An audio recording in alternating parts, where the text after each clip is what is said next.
You look at last year, and everybody was like, 60-40 portfolio, this is great, let's keep this going, it's been wonderful.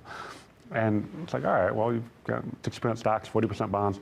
Okay, well, why do you need an advisor for that? And by the way, it lost money.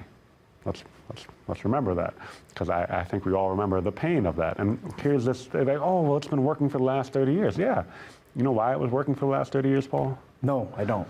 Because interest rates have been going down for the last 30 years. Yeah. Right?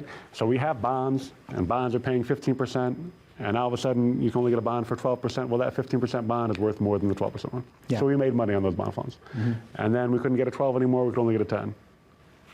And we kept on going down. Shock of all shocks, when we hit absolute bottom and we were getting, I think, the 10-year treasury rate at one point. You know, we started the show, or pretty soon after, I remember saying at one point that the 10-year treasury rate was like 0.8 something percent. I do remember that. 0.8, less than 1% for 10 years. You know, we look at that stuff, we say, all right, well, you know, if we're just looking into the box and we just go by what has worked before and not looking forward and say, does this actually make sense for us moving forward?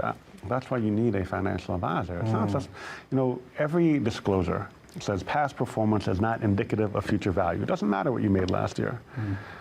Just because, you know, if Amazon, if NVIDIA is up, whatever it is, 200 and something percent, great.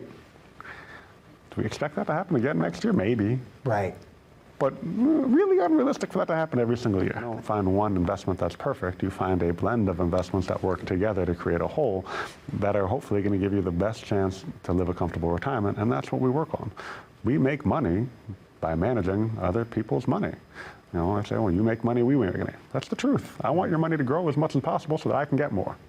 You're welcome. Thank you for watching. If you'd like to schedule a 15-minute phone call, go ahead and click the link in the description below, and we look forward to talking to you soon.